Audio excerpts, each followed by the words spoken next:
Vamos a comenzar este capítulo poniéndote en algunos aprietos. Quiero que te imagines en la siguiente situación. Escena 1. En tu casa celebras una fiesta con tus amigos más íntimos de la iglesia. La conversación se desarrolla naturalmente sobre temas de orden espiritual. De repente, sorprendido y un poco avergonzado, escuchas a tu hijo de 15 años anunciar con un poco de pena que él ha dejado de creer en Dios. No es racional, dice, no se puede demostrar. No tenías ni idea que él se estaba encaminando a ese tipo de pensamiento. Por lo tanto, se produce un silencio absoluto. ¿Qué vas a decir? Escena 2. Estás en tu grupo de estudio bíblico semanal. Se está comenzando el sermón de la iglesia acerca de la Gran Comisión. Y un recién llegado observa y dice: ¿quiénes somos nosotros para decir que el cristianismo es la mejor religión? Creo que la enseñanza de Jesús, como la de todas las religiones, es el amor. No nos toca a nosotros decirle a los demás cómo tienen que vivir y qué es lo que tienen que hacer. Los demás del grupo se mueven ansiosos y nerviosos en sus asientos, pero no dicen nada. ¿Cómo responderías tú? Escena número 3. Vas a la universidad con un amigo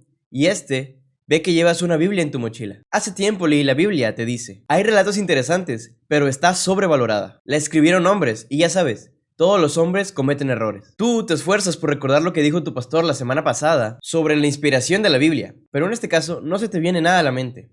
¿Qué le dices? Escena 4.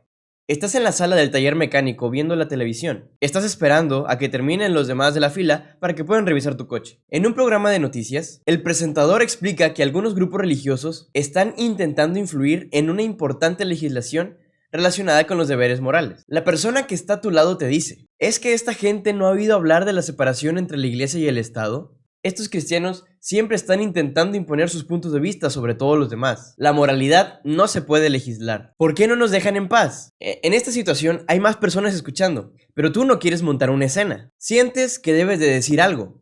¿Qué haces?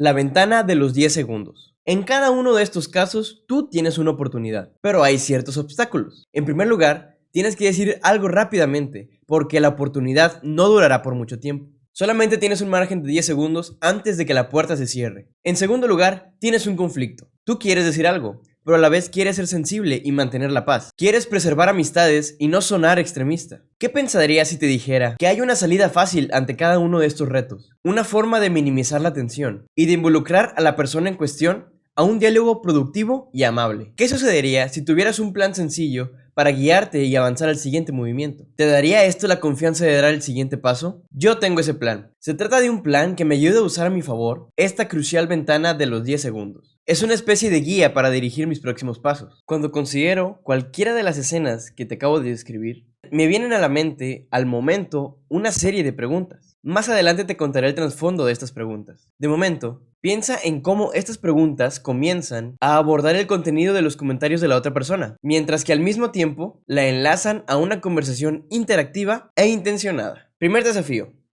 No es racional creer en Dios. No se puede demostrar. Las preguntas que haríamos en esta situación serían: ¿qué quieres decir con Dios? Es decir, exactamente qué clase de Dios rechazas. Concretamente, ¿qué es irracional sobre creer en Dios? Puesto que te preocupan las pruebas de la existencia de Dios, ¿qué clase de evidencias consideras aceptables? Segundo desafío. El cristianismo es básicamente igual a todas las demás religiones. La principal similitud es el amor. No debemos de decirles a los demás cómo tienen que vivir y qué tienen que creer. Las preguntas que utilizaríamos para este caso serían: ¿cuánto has estudiado las otras religiones para comparar los detalles y encontrar un tema en común? ¿Por qué debemos de dar más valor a las similitudes que a las diferencias? Tengo curiosidad. ¿Cuál crees tú que fue la postura de Jesús acerca de esta cuestión? ¿Pensaba Jesús que todas las religiones eran básicamente lo mismo? Cuando le decimos a las personas que se amen los unos a los otros, ¿no estamos diciéndoles qué tienen que creer y cómo tienen que vivir? Para el tercer desafío nos encontramos con estas preguntas. Recuerda, el tercer desafío fue este. No podemos tomarnos la Biblia demasiado en serio. Fue escrita por hombres y los hombres cometen errores. Las preguntas que haríamos serían: ¿tienes libros en la biblioteca? ¿No fueron todos estos libros escritos por hombres? ¿Encuentras alguna verdad en alguno de ellos? ¿Hay algo que te haga pensar que la Biblia es menos veraz que cualquier otro libro? ¿Las personas que escriben libros siempre cometen errores? ¿Crees que si Dios existiera, sería totalmente capaz de escoger a hombres o a seres humanos para que estos escribieran exactamente lo que Él quería decir? Si crees que no, ¿por qué crees que es así? Cuarto desafío. Es erróneo imponer tus puntos de vista sobre otras personas. La moralidad no se puede legislar. Los cristianos que se implican en la política violan la necesaria separación entre la iglesia y el Estado. Las preguntas que le haríamos a esta persona en esta situación serían: ¿tú votas en las elecciones? Cuando votas por alguien, ¿esperas que tu candidato apruebe las leyes que van acorde a tu punto de vista? ¿No sería esto esencialmente imponer tus perspectivas sobre los demás? ¿Qué diferencia hay entre esto y lo que censuras de estos cristianos? ¿Estás diciendo que solamente se le debe permitir votar a las personas no religiosas? ¿En qué lugar de la Constitución se excluye a las personas religiosas de un proceso político? ¿Puedes darme algún ejemplo de una ley que no tenga un elemento moral inherente? Quiero que observes varias cosas acerca de estas respuestas. En primer lugar, todas ellas son preguntas. La respuesta inicial que nosotros debemos de dar ante una situación como estas no es predicar nuestro punto de vista, ni tampoco discernir o hacer una discusión contra la del otro. Al contrario, lo que debemos hacer es que ellos hablen más acerca de lo que creen. Esto nos quitaría mucha presión. ¿Por qué? Cuando se plantea una pregunta, la pelota vuelve al tejado del interlocutor. Y esto también nos ayuda a no llegar a conclusiones equivocadas y a no entender realmente lo que quiere decir la persona. Hacer preguntas nos evita caer en la acusación de torcer las palabras del interlocutor. Las preguntas presentan una petición de clarificación acerca de lo que cree la persona. Cuando hacemos una pregunta, la meta es entender y clarificar. En segundo lugar, todas estas preguntas son una invitación para un diálogo reflexivo. Cada una de ellas estimula participar en la conversación de una manera más sensata. Aunque nuestro tono debe de ser relajado, cordial y pacífico, estas preguntas pueden ser lo suficientemente incisivas para desafiar a que la persona piense un poco acerca de lo que acaba de decir. En tercer lugar, todas estas preguntas tienen un propósito. Con algunas de ellas tal vez nos podamos limitar a conseguir información, como la pregunta de ¿votas tú en las elecciones? Otras son sutilmente tendenciosas, es decir, las propias preguntas sugieren un problema en el pensamiento del interlocutor. Como la pregunta que hicimos, ¿no es esto esencialmente imponer tus perspectivas sobre los demás? Todas estas preguntas se nos deben ocurrir porque tenemos un plan. Debemos de ser conscientes que participar en este tipo de conversaciones donde se implican los deberes morales y cuestiones cristianas o religiosas no son fáciles, especialmente si la persona con la que estamos hablando está en guardia o puede estar molesta de la situación que se está hablando. No es nada raro quedarte en blanco sin saber nada que decir. Esto a veces se combina con el temor de meterte en un problema o incluso peor, de ofender a una persona. Para ello necesitamos un poco de ayuda. Esta primera táctica que vamos a estudiar nos ofrece una solución práctica. Es por ello que la debemos utilizar más que cualquier otra táctica que veramos en este libro. Esta táctica hace que sea más fácil, incluso para los tímidos, llevar una conversación productiva, reflexiva y beneficiosa. Esta táctica prácticamente es un plan de acción. Incluso la podríamos llamar la reina madre de todas las tácticas, ya que esta es muy flexible y es muy adaptable. Además, combina con otros movimientos que aprenderemos más adelante. Esta es una táctica muy sencilla para detener en seco a tu oponente, darle la vuelta a la tortilla y hacerlo pensar acerca de lo que acaba de decir. Esta táctica se llama Colombo. Para que quede un poco más claro, hablaré acerca del teniente Colombo leyendo directamente al autor. Un consejo del teniente Colombo. El inspector llega a la escena del crimen, completamente desasiado, despeinado, con una gabardina llena de arrugas y un cigarro puro como que está pegado entre sus dedos rechonchos. Colombo ha vuelto a perder su lápiz, de modo que su bloc de notas es inútil hasta que consigue que alguien le preste un bolígrafo. Todo parece indicar que Colombo es una persona torpe, inepta y totalmente inofensiva. No consigue zafarse de una bolsa de papel empapada, o esa es la impresión que da. Es estúpido, pero lo es como un zorro, porque el teniente tiene un plan sencillo que explica su asombroso éxito. Después de fisgar un poco por el escenario del crimen, rascándose la cabeza de vez en cuando y hablando entre dientes, el teniente Colombo lleva a cabo su maniobra característica. «Tengo un problema», dice frunciendo el ceño y rascándose la frente. «Hay algo sobre tal cosa que no acabo de entender». Hace una breve pausa para ponderar el asunto, y a continuación se vuelve hacia su sospechoso. «Usted parece una persona muy inteligente. Quizá pueda aclarármelo. ¿Le importa si le hago una pregunta?» La primera pregunta es muy inocente. Si fuera incisiva, asustaría a su presa. Y de modo parece satisfecho. Se da media vuelta para irse, pero se detiene y se queda pensando. Algo acaba de ocurrírsele. Vuelve a la escena, levanta el índice y dice, «Solo una cosa más». Pero esta cosa más lleva a la otra, y a la otra, y a la otra. Pronto, pregunta tras pregunta, el sospechoso llega implacablemente primero a la distracción y por último al fastidio.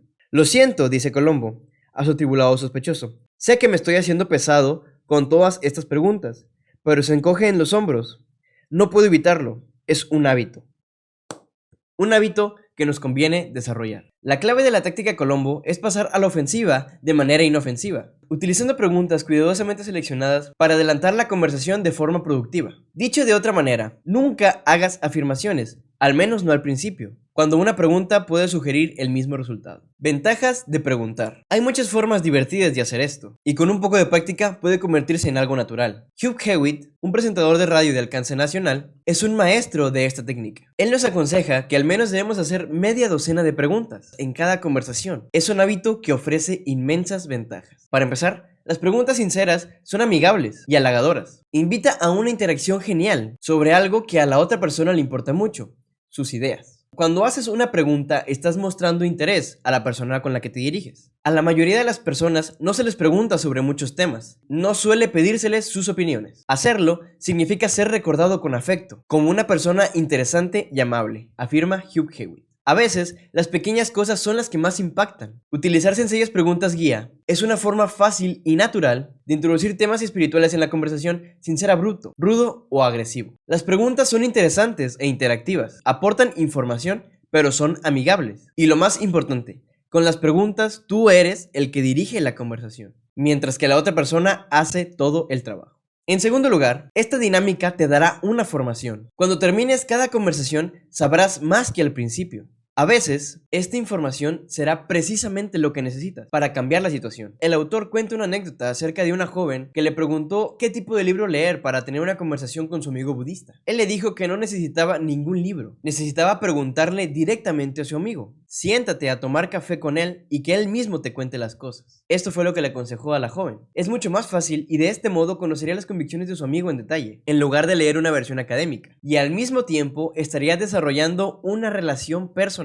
En tercer lugar, las preguntas te permiten avanzar hacia un punto sin ser agresivo, puesto que las preguntas suelen ser neutrales, o al menos eso parecen. Estas no crean la sensación de que tu interlocutor te está dando un sermón. Cuando haces una pregunta, no estás declarando tu punto de vista. Hay un beneficio más en el hecho de que, si no estás insistiendo en una cuestión en concreto, no tienes nada que demostrar, y por tanto, nada que defender. No hay presión. Puedes relajarte y disfrutar de la conversación esperando a que se abra una entrada. Para ejemplificar esto, vamos a hacer un relato que utilizó el autor en su libro. Una vez, durante una fiesta, en casa de un conocido, me encontré inmerso en una animada conversación con la esposa del actor sobre los derechos de los animales. Tenía serias reservas sobre sus ideas, pero no lo contradije directamente. Lo que hice fue plantearle algunas preguntas que ponían en relieve algunas de las debilidades que yo veía en su punto de vista. Al cabo de un rato, comenzó a cuestionar lo que ella creía que era mi opinión. Yo le recordé que en ningún momento le había expresado mis convicciones al respecto. Lo único que había hecho era preguntarle, del modo que, estrictamente hablando, no estaba defendiendo nada. No me importa explicarle mis opiniones, pero en aquel momento no las había expresado, me había librado. Este es un ejemplo claro de que a nosotros hacer preguntas para clarificar y dirigir la conversación, no estamos expresando nuestro punto de vista abiertamente, ni estamos afirmando nada. Por lo tanto, no tenemos nada que probar ni nada que demostrar. Por último, lo más importante es que las preguntas bien pensadas te permiten dirigir la conversación. Hugh Hewitt dice, ser de los que preguntan te permite tener el control de la conversación, que rara vez se consiguen con las afirmaciones. Un preguntón atento puede discernir cuando alguien comienza a incomodarse, pero no por ello se detiene, simplemente cambia de dirección. Cuando aprendes a dirigir una conversación, también aprendes a controlarla. Puede que te hayas dado cuenta que Jesús también utilizó esta táctica. Cuando él se enfrentaba a un grupo hostil, formulaba muchas veces algunas preguntas guía, que pretendían cuestionar a sus oyentes o silenciar a sus detractores exponiendo su inconsistencia. En Lucas 20:24 dice, mostradme la moneda, ¿de quién tiene la imagen? En Lucas 20:4 dice, ¿el bautismo de Juan era del cielo o de los hombres? ¿Qué es más fácil decir al paralítico, tus pecados te son perdonados? O decirle, levántate, toma tu lecho y anda, así como lo vemos en Marcos 2:9. En ninguno de estos casos Jesús habló con ton ni son. Él entendía el poder de una buena pregunta. Siempre que Jesús planteaba una pregunta, esta tenía un propósito. Del mismo modo, la táctica Colombo es mucho más efectiva cuando se sigue un plan. Hay 3 formas básicas de utilizar esta táctica. Cada una de ellas comienza con un tipo distinto de pregunta. Estas 3 aplicaciones configuran el plan de acción que debemos utilizar en nuestras conversaciones. A veces, solo necesitamos obtener información. Otras, necesitamos una pregunta para invertir la carga probatoria. Es decir, para que sea la otra persona la que explica las razones de sus puntos de vista. Por último, debemos utilizar las preguntas para dirigir la conversación en una cierta dirección. ¿Qué quiere decir exactamente? Cuando el teniente Colombo aparece en la escena del crimen, lo primero que él hace es recopilar hechos. Del mismo modo, a veces necesitas más información antes de proceder a una conversación. Tu investigación inicial será un proceso abierto. ¿Qué quiere decir exactamente? O algo por el estilo. Esta pregunta es una forma natural de iniciar la conversación y también te libera de la presión. Se plantea de un modo pacífico y sincero. Esta táctica tan sencilla y fácil de utilizar tiene un poder impresionante. En primer lugar, esta pregunta introduce inmediatamente a la persona en cuestión, ya sea un no creyente o cuando se están debatiendo entre creyentes, lo introduce a un intercambio de ideas. Esto hace de ella un excelente instrumento para iniciar la conversación. Si recordamos el ejemplo que utilizó el autor en capítulos pasados acerca de la bruja de Wisconsin, recordemos la pregunta: ¿tiene esta estrella algún significado religioso? Esta es una variación del ¿qué quiere decir usted exactamente? Esta pregunta dio lugar a una conversación fluida, productiva y honesta. En segundo lugar, esta pregunta aporta una información valiosa. Te ayuda a saber qué piensa la otra persona. Esto es importante por dos razones. Entenderle mal o tergiversar lo que esa persona dice tendría muy graves consecuencias. Algunas preguntas o críticas se formulan con ambigüedad. No tiene ningún sentido avanzar con tus argumentos si estás confuso sobre lo que la persona quiso decir. Por ejemplo, la afirmación de todo es relativo es tremendamente ambigua. Nunca debería aceptarse una afirmación como estas sin pedir una clarificación. Algunas preguntas pertinentes para este caso serían: ¿qué quiere decir exactamente cuando dice que todo es relativo? ¿Está diciendo que todo es relativo? ¿Se aplicaría esto incluso a su propia afirmación? Hay otras objeciones que son complejas. Son cuestionamientos que constituyen de hecho un revoltijo de ideas. Por ejemplo, algunas personas afirman que Dios no es necesario para explicar la moral, porque la evolución puede hacerlo, puesto que nuestra supervivencia depende de la ética compartida. Les parece claro que la selección natural puede estar relacionada con este proceso, pero esta explicación es una desesperada combinación de dos cuestiones distintas. La primera es la evolución darwinista, que por definición solo puede explicar la moralidad en términos de unos rasgos físicos genéticamente determinados y seleccionados para la supervivencia. Aunque uno se pregunta, ¿cómo es que el resto del reino animal parece haber sobrevivido muy bien sin la moral? La segunda es la evolución de civilizaciones inteligentes, a partir de una etapa nuclear primitiva, en la que cada tribu local se las apañaba por sí misma, hasta otra en la que un contrato social permitía que todas ellas vivieran juntas en seguridad y armonía. Son cosas distintas. Puede que sea necesario investigar amablemente con algunas preguntas, para aclarar la confusión y abordar después cada posibilidad en sus propios términos. En segundo lugar, si no entiendes bien lo que quiere decir una persona, podrías tergiversarlo. Aun cuando se haga involuntariamente, esto es un grave desliz. En lugar de responder a la verdadera cuestión, que en este caso es el punto de vista de tu oponente, creas una imitación sin vida, que se conoce como hombre de paja, que después puedes derribar fácilmente. Esto lo conocemos como la falacia del hombre de paja. Esta falacia sucede cuando tú entiendes mal un argumento y refutas lo que tú entendiste de ese argumento sin que este haya sido el verdadero que haya usado tu oponente. Por lo tanto, es un grave desliz. A veces, uno entiende mal lo que quiere decir la otra persona porque incluso ella puede estar confusa al respecto.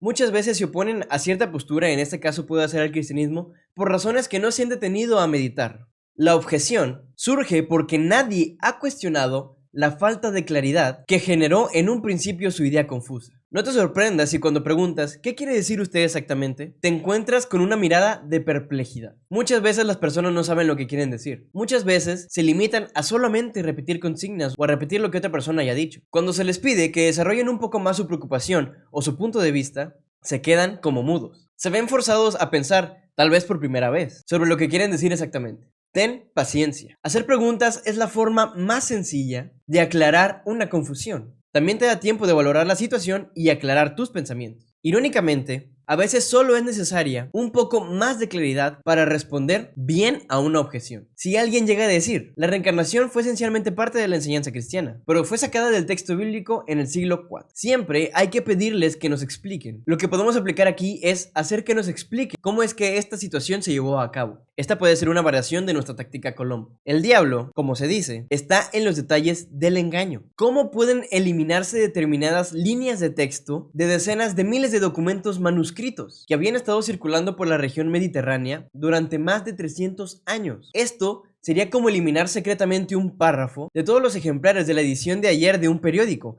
Es prácticamente imposible. Debes poner especial atención a cada respuesta que hagan a cada una de tus preguntas. Si el significado todavía no queda lo bastante claro, continúa haciendo más preguntas. Dile, no sé si entiendo realmente lo que estás diciendo. A continuación, enuncia lo que estás entendiendo del asunto para asegurarte haber entendido correctamente. No hay que subestimar el poder de esta gran pregunta. ¿Qué quiere decir usted exactamente? Utilízala con mucha frecuencia. Puedes formularla constantemente en alguna de sus muchas variables. Te mantendrá conectado a una conversación productiva y genial, mientras el foco y la presión se encuentran sobre la otra persona. La ventana de los 10 segundos. Al comienzo de este capítulo te propuse varias situaciones para que las consideraras. Después, te expliqué algunas preguntas que puedes utilizar para este tipo de situaciones. La meta general de utilizar la táctica Colombo es obtener información, ganar tiempo y llevar las cosas por el camino productivo. No obstante, puede que tengas dudas de por qué escogimos estas preguntas para cada una de estas situaciones. Y estas son las razones que nos da el autor. En la primera escena vimos cómo poner en relieve una cuestión que no quedaba clara acerca de qué clase de Dios se rechazaba. Para algunas personas, Dios es un anciano con barba sentado en un trono en algún lugar del espacio. Si esta es la clase de Dios en la que ellos no creen, entonces estamos de acuerdo con ellos. Algunos rechazan la idea de un Dios personal, pero creen en un Dios fuerza impersonal que anima el universo. O quizá resulta que solo se trata del antiguo ateísmo naturalista y materialista. En cualquier caso, necesitamos más información para poder actuar. Aun cuando un determinado comentario sea lo bastante claro, una pregunta clarificadora, aunque sea muy sencilla, puede aliviar la tensión de un momento embarazoso y darte un poco de tiempo. Es incluso posible que te aporte información que tú no esperabas. Espero que veas el beneficio de este acercamiento minimalista, al menos como un punto de partida. Cuando acabas de conocer a un ateo, podrías lanzar algo parecido como el argumento cosmológico de Kalam, que eso posiblemente lo veamos en un nuevo video. Pero este sería muy prematuro, ¿no lo crees? ¿Por qué complicar las cosas innecesariamente? Una pregunta te será mucho más útil en un principio, ya que tú no sabes cuál es la razón específica por la que él no cree en Dios. Tal vez pueda ser por la historicidad, tal vez pueda ser por la física o las matemáticas, y el argumento cosmológico de Kalam no coincide para esas dudas. Es por ello que es importante hacer una pregunta para clarificar y poder saber qué movimiento hacer posteriormente. La demanda de pruebas de la existencia de Dios muchas veces es una trampa. Podría tratarse de una razonable petición de pruebas, pero muchas veces no lo es. Si no sabes de antemano qué clase de argumentos estaría dispuesto a aceptar tu interlocutor, por decir unos ejemplos, científicos, históricos, filosóficos, o qué clase de pruebas, es decir, categóricas, más allá de una duda razonable, basadas en la solidez de las pruebas, el debate sería posiblemente una pérdida de tiempo. Es muy fácil que una persona deshonesta en lo intelectual rechace todos tus esfuerzos. Únicamente tiene que decir: estos argumentos se me hacen insuficientes. La acusación de que creer en Dios es algo irracional es común, pero carece por completo de fundamento. No podemos permitir que alguien que haga este tipo de afirmaciones se vaya sin dar explicaciones. Le voy a decir que me diga de qué forma, concretamente, es el teísmo o la creencia en Dios incompatible con un sano razonamiento y conocimiento. Esta pregunta fuerza a la persona a explicar el problema en detalle, en lugar de navegar en vagas generalidades. Creer en los duendes es irracional, pero creer en Dios es como creer en los átomos. El proceso es exactamente lo mismo. Sigues la evidencia de cosas visibles para determinar la existencia de algo que no se ve. El efecto requiere una causa adecuada que lo explique. No hay nada irracional o poco razonable en la idea de un Dios personal que rige el universo. En mi opinión, el Big Bang, una gran explosión creadora, requiere de un gran explosionador. Una compleja serie de instrucciones como el ADN requiere de un autor. Un diseño requiere de un ingeniero. Una ley moral requiere un jurista. Esto no es un salto, sino que es un paso de reflexión inteligente. Por tanto, la pregunta: ¿qué hay de irracional en creer en Dios?, es perfectamente legítima. La segunda escena presenta una crítica común, a saber, la del pluralismo religioso. Las preguntas que vimos pretendían sacar partido de varias debilidades. En primer lugar, estos comentarios muestran una ingenua percepción de las otras religiones. De hecho, son absolutamente distintas en cuanto a sus creencias fundamentales. En segundo lugar, el pluralismo supone que las similitudes entre las distintas fes son más importantes que las diferencias. Son básicamente lo mismo la aspirina y el arsénico, solamente por tener forma de tableta. En determinadas cosas, las diferencias son muy importantes. La religión es una de ellas. Está también claro que Jesús no era alguien pluralista. Como devoto judío, él guardaba los 10 mandamientos. El más importante era el primero: el Señor es Dios y solamente a Él le debemos fidelidad. Todas las demás religiones son distorsiones y engaños. ¿Has observado, por cierto, que la teología de la persona de la segunda escena, es decir, la escena de que la enseñanza de Jesús solamente es el amor y que no debemos de imponerle a los demás cómo deben de vivir y qué deben de creer, le acusa también a él? También él tiene sus convicciones teológicas. En este caso es el amor y no el juicio, que según él deben de gobernar el modo de pensar de los demás y lo que deben hacer. Naturalmente, esto también es un juicio. Esta es la razón por la que le preguntamos. Cuando le decimos a las personas que se amen las unas a las otras, no estamos diciéndoles de otra forma lo que tienen que creer y cómo deben de vivir. En la tercera escena, la clave está en la palabra solo dentro de esta frase. La Biblia fue escrita solo por hombres. Obsérvese que la propia afirmación presupone precisamente lo que pretende demostrar, que la Biblia es un documento puramente humano, puesto que esta es la cuestión misma que se dirime. Se trata de un argumento circular, pero hay un problema todavía más fundamental. Aún sin la ayuda de Dios, los falibles seres humanos a veces aciertan. Nuestras bibliotecas están llenas de libros escritos por simples mortales, que parecen totalmente capaces de escribir con exactitud, discernimiento y sabiduría. Si esto es cierto de tantos autores, ¿por qué esto no aplica a Juan, a Pedro, a Marcos o incluso a Jesús? Reconozco que este argumento no es contundente acerca de la veracidad de la Biblia y la inspiración. La verdad es que no pretendemos serlo. Recuerden que la meta es muy modesta. Queremos poner una piedra en el zapato del interlocutor. Queremos hacer que piense. Queremos que considere la posibilidad de escuchar de Jesús antes de que lo descarte. Con que pueda abrir la puerta a esa conversación, ya habremos conseguido algo muy importante. La razón es que la mayoría de las personas que creen en la autoridad de la Biblia no han llegado a esta convicción por medio de argumentos, sino por un encuentro con Jesús. Por ejemplo, cuando al comienzo del ministerio de Jesús se enviaron soldados a arrestarle, estos regresaron con las manos vacías. ¿Por qué ellos habían desobedecido a las órdenes? Porque le habían escuchado a él. Nunca nadie ha hablado como este hombre, declararon en Juan 7:46. Jesús no había comenzado ningún discurso con razones por las que sus palabras deberían de creerse, sino simplemente proclamando la verdad. Y muchos de entre la multitud